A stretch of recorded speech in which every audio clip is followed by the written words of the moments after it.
बात करेंगे यूपी की केसरगंज सीट की, जहां पर बृजभूषण शरण सिंह का टिकट कट सकता है। बड़ी खबर आ रही है, बृजभूषण शरण सिंह के बेटे को टिकट मिल सकता है। यहां से हिमांशु मेरे सहयोगी जुड़ गए हैं तमाम जानकारी के साथ। हिमांशु, ये फैसले पर मोहर लग गई है या फिर अभी कयास ही लगाए जा रहे हैं? देखिए नेहा, हमारी जो बात हुई है सूत्रों से, उसके अनुसार जो है अब से कुछ देर पहले जब मैं और आप बात कर रहे थे ऑन एयर, तब बृजभूषण शरण सिंह को जो है बीजेपी आला कमान की तरफ से फोन गया और उनको कहा गया कि देखिए आप परिस्थिति को समझिए, अगर आपको टिकट दिया जाता है तो हरियाणा में जो है पार्टी को नुकसान हो सकता है, क्योंकि जो बात मैं पहले भी कह रहा था कि जिन पहलवानों ने, महिला पहलवानों ने जो है बृजभूषण शरण सिंह को लेकर आरोप लगाए थे वो हरियाणा के हैं और जाट कम्युनिटी से आते हैं, इसीलिए आपको पार्टी की राय को मानना चाहिए और अपने परिवार में से किसी को जो है वो आगे लाना चाहिए जिसको पार्टी जो है उम्मीदवार बना सके। तो ये माना जा रहा है कि उनके बेटे जो हैं उनको उम्मीदवार बनाया जा सकता है 2024 के लोकसभा चुनाव के लिए। इसके लिए बृजभूषण शरण सिंह ने हामी भर दी है और अब से कुछ देर में जो है ये मानकर चल सकते हैं कि केसरगंज से उनके जो बेटे हैं, छोटे बेटे करण, उनके उम्मीदवारी के नाम की घोषणा जो है वो भारतीय जनता पार्टी की तरफ से की जा सकती है।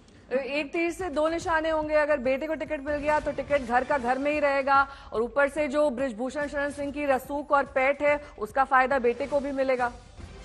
देखिए बेटे को तो मिलेगा ही, और इससे पहले भी बृजभूषण शरण सिंह जब जेल में रहे, टाडा के तहत उनको बंद थे, तब उनकी पत्नी ने जो है वो चुनाव लड़ा था और वो भी सांसद बनी थी और उनके एक बेटे जो है, बड़े बेटे प्रतीक, वो विधायक है वहां से केसरगंज से ही। और अब जो छोटे बेटे हैं, अगर पार्टी उन्हें टिकट देती है तो वो भी सांसदी का चुनाव लड़ेंगे और इसका फायदा जो है उन्हें भी मिलेगा और पार्टी को भी मिलेगा, क्योंकि केसरगंज सीट से लगती हुई जो 5 सीटें हैं, चाहे वो बस्ती सीट हो या बाराबंकी की सीट हो या जो है अयोध्या की सीट हो, गोंडा की सीट हो, इन सभी सीटों पर जो है बृजभूषण शरण सिंह का प्रभाव है और इस प्रभाव का पार्टी जो है फायदा लेना चाहती है और इसीलिए बृजभूषण शरण सिंह को जो मनाने की कवायद है पिछले 2 महीने से पार्टी लगातार कर रही थी और अंत में जाकर बृजभूषण शरण सिंह ने पार्टी आलाकमान की बात को जो है वो मान लिया है।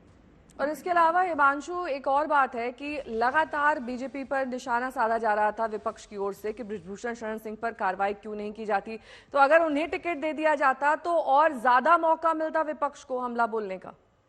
देखिए बिल्कुल विपक्ष को हमला बोलने का मौका मिलता, और लेकिन जैसा मैंने आपको पहले भी बताया था नया कि बृजभूषण शरण सिंह जो हैं उन्होंने पार्टी आलाकमान के सामने ये सवाल पूछा था कि बताइए मेरी गलती क्या है, मेरे ऊपर आरोप सिद्ध नहीं हुए हैं और आप मुझे दोषी करार दे देंगे अगर मेरी टिकट नहीं कटेगी। लेकिन अंत में बृजभूषण शरण सिंह ने पार्टी आलाकमान की बात को माना, समझा कि अगर उनका नाम की घोषणा होती है तो विपक्ष इसका मुद्दा बनाएगा, ना सिर्फ उत्तर प्रदेश में बल्कि देश भर के अंदर जो है भारतीय जनता पार्टी के खिलाफ एक तरीके से एक बड़ा मुद्दा जो है वो विपक्ष को मिल जाएगा। और हरियाणा जहां जाट वोटर्स की संख्या बहुत है और वहां पर जो है भारतीय जनता पार्टी को नुकसान हो सकता है। 2019 में भारतीय जनता पार्टी ने हरियाणा में 10 में से 10 सीटें जीती थी, तो ऐसे में कहीं एक भी सीट का अगर नुकसान होता तो उसका श्रेय जो है वो बृजभूषण शरण सिंह को चला जाता। इसीलिए पार्टी आला कमान ने जो है बीच का रास्ता निकाला, बृजभूषण शरण सिंह को मनाया।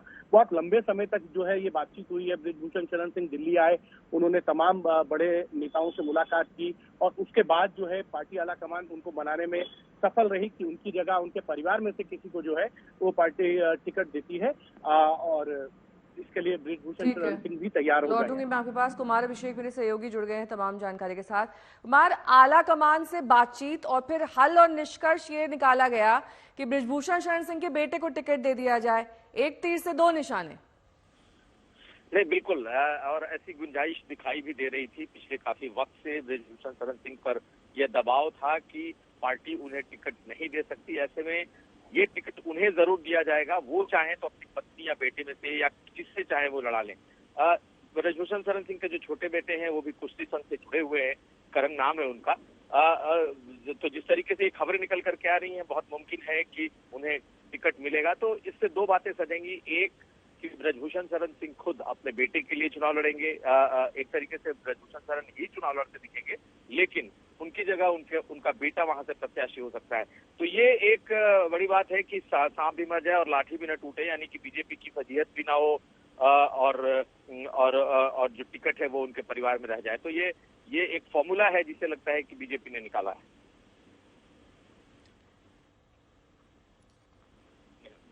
कुमार अभिषेक, इसके साथ ही बृजभूषण शरण सिंह को टिकट देना यानी कि आसपास की जो सीटें जिस पर उनका रसूख है उस पर भी पार्टी की नजर है और कहीं ना कहीं पार्टी इमेज पर डेंट ना पड़े, इसका भी पार्टी ने ध्यान रखा है। बिल्कुल, देखिए बृजभूषण शरण सिंह का आसपास के कई जिलों में प्रभाव है।